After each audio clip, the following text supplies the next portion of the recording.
Oke, ini satu lagi Mas DL. Pak Rafiq. Ini aku nggak mau jawab ini si Rafiq.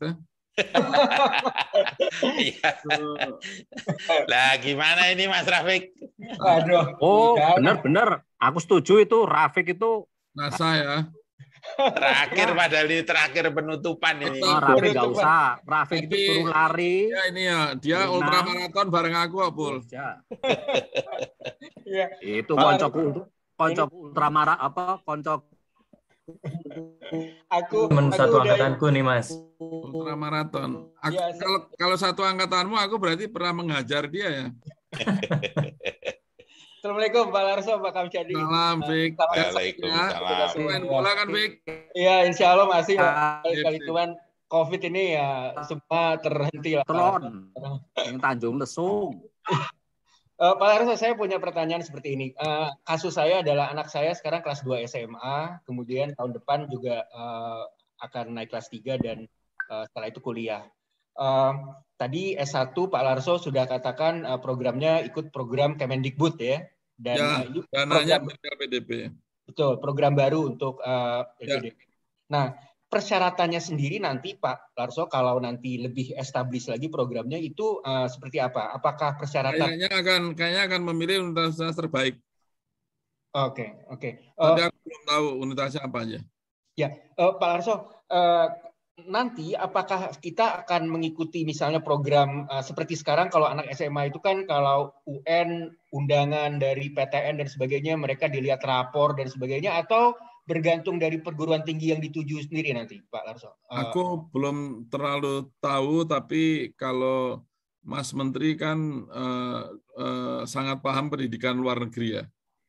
Harusnya tidak neko-neko ya permintaannya ya. Pasti kan beliau kan sangat pengalaman ya, sekolah di luar negeri dan tahu betul. Jadi kita tunggu. Yang paling penting kaitkan dengan prestasi Rafiq.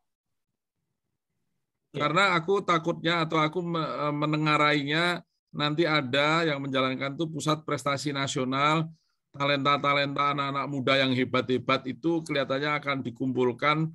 Kemudian kalau dia diterima di universitas terbaik, nah itu kira-kira yang akan disupport. Walaupun kami ini sedang merancang sekolah-sekolah unggul ya, SMA-SMA unggul agar makin banyak putra-putri terbaik itu diterima di program-program STEM yang ada di universitas terbaik di dunia.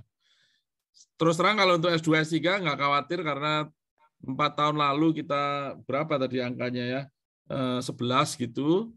3 tahun lalu meningkat menjadi 20, tahun lalu meningkat menjadi 46, tahun ini 86. Jadi putra-putri terbaik bangsa yang diterima di universitas terbaik yang saya sebut tadi, itu meningkat tajam, tapi itu levelnya S2 dan S3, Rafiq. Kalau S1 itu justru lebih kompetitif, lebih sulit. Ini anak-anakku juga baru berangkat very kompetitif dan dia setahun di Amerika dulu gitu ya, very kompetitif dan ya kebetulan masuk di nomor 1 untuk program studinya gitu. Itu yang mau kita cari terobosan agar putra-putri bangsa ini makin banyak yang mendapatkan pendidikan terbaik kemudian membantu.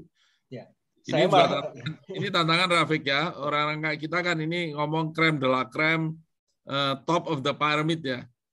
Tapi kerjaan Dikbud ya kita juga mensupport itu kan start dari bottom of the pyramid kan, no child left behind kan. Ini kan tantangannya beda juga itu Rafiq. Saya malah berpikir Pak Larso masuk ke perguruan tinggi di luar negeri, entah dari Eropa atau Amerika, mungkin malah lebih mudah daripada masuk ITB. Tergantung universitasnya. Kalau universitasnya yang Ivy League, very kompetitif. Ivy League di Amerika. Very costly juga. Costly juga, ya. Karena aku tahu dulu waktu di Amerika, anaknya temanku orang bule itu sampai negosiasi dengan ibunya karena harganya mahal, sekolah terbaik, sekolah bagus lah nggak terbaik. Akhirnya dia kembali ke sekolah state di negaranya. Dan memang very kompetitif ya. Dan itu tidak kasarnya tidak bisa dibeli kecuali kamu nyumbang satu library gitu ya, baru kamu anaknya bisa masuk situ. Tapi kalau yang lain kan there is no point gitu kan, memberikan insentif memberikan privilege ke orang gitu. Jadi memang betul Pak. Tapi kalau gini, sekolah luar negeri kan tergantung sekolahnya juga, Rafiq. Betul Pak. Amerika itu kan ribuan sekolah juga, saya tahu juga. Yang lain-lain seperti apa. Ya, uang sekolah saja di Ivy League sudah. Saya dari Columbia, Pak Larso. Saya di Manhattan ya. Ya, dari Columbia. Dulu $45,000 untuk 1 tahun program master. Saya minta rekomendasi. Ya. Pokoknya udah miliar lah itu. Udah miliar ya. Kalau kurs sekarang ya. Ya. Alhamdulillah lulus waktu itu karena dapat rekomendasi dari Pak Ananggani, dari Pak beberapa dosen senior kita di TI dulu, Pak.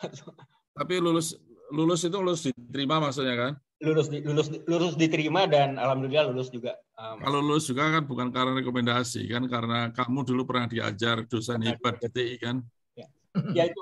Kalau kembali ke tadi Pak Larso, kalau untuk S1 nanti kalau LPDP sudah lebih established programnya, apakah program dari PTUD nanti juga akan menggunakan misalnya tadi seperti LOA, kemudian tidak dipersyaratkan TPA dan sebentar, program itu akan ada di Dikbud karena memang ranahnya Dikbud. Ranahnya Dikbud, oke. Ya, apakah mereka akan pakai seperti caranya PTUD saya nggak tahu, tapi kita udah share juga semuanya. Karena mungkin ininya beda juga tujuannya beda. Tapi kami diskusi terus ya.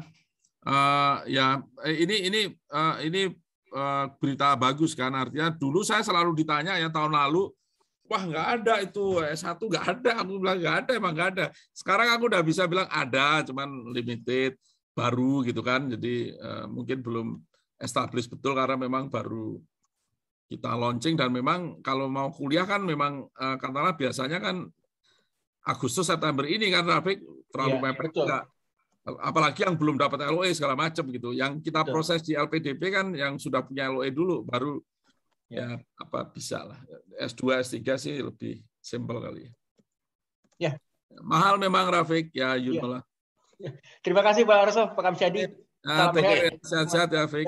Terima kasih Mas Rafiq. Sebetulnya Rafiq kapan? Nah, ini sekarang Mas Ipul nih dari tadi mau nanya ya. Mas Ipul Pak aku ini. Nanti, kan Mas Bronto sudah tadi jadi dan nambah siji. Iya, habis Mas Ipul. Izin Mas senior siap. Monggo Mas Ipul. Apa dek takon meh dikirim. Mas Ipul malah nge-freeze iki.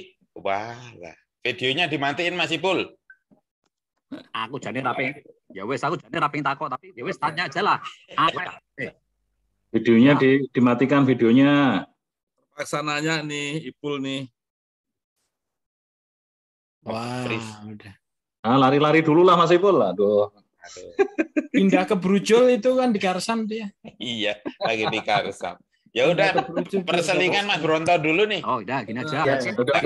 Masuk itu suaranya. Sebentar, Wah, suaranya susah. Oke, Mas Nasbi, saya nyambung yang tadi kalau seandainya mahasiswa tersebut masih kuliah di tingkat akhir S1, kemudian LPDP itu mulai bulan kuliah di S2 itu mulai bulan September, kapan kira-kira mahasiswa tersebut bisa mendaftarkan mahasiswa tingkat akhir S1?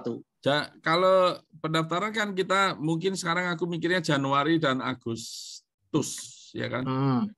Ya kalau Agustus pasti kalau kuliah September nggak kekejar, kalau Januari kekejar. Ya berarti daftarnya Januari kalau mau kuliah Agustus. Jadi tidak kalau paling aman ya kuliah. Bisa langsung ya Mas, kalau misalkan putus. Kalau paling aman daftarnya Agustus juga untuk Agustus tahun depan gitu. Oke. Jadi tidak bisa kayak di TB kan Oktober nih wisuda. Jadi sebelum wisuda sudah mendapatkan LOA gitu, tapi mungkin memungkinkan nggak itu kira-kira? Gimana Mas jelasnya? LOE-nya bisa kita dapatkan sekitar bulan September atau Agustus atau September lah LOE-nya. Kira-kira memungkinkan nggak Kalau Kuliahnya kapan? bagaimana Mas? Kuliahnya kapan? Kuliahnya untuk bulan September. Nggak bisa ya? Terus daftarnya kapan? Ya daftarnya harusnya sih memang kalau sekarang kan dari Januari sampai Agustus ya. Kalau dia mendapatkan loannya mendekati September gitu bisa nggak? Jadi yang penting gini Mas, orang daftar itu kan nggak mesti punya LOA Mas. oke. Ya Tapi kan? belum dapat surat keterangan lulus. Lulus S1-nya. Lulus S1-nya kan untuk daftar S2. Ya. S2-nya nggak punya LOA nggak apa-apa. Daftar dulu, baru nanti kalau misalnya diterima nih, udah diterima di bulan Mei, Anda diterima, belum punya LOE nggak apa-apa. Ya, Tahu-tahu bulan Agustus punya LOE dan kuliahnya akhir Agustus, ya kita kirim juga.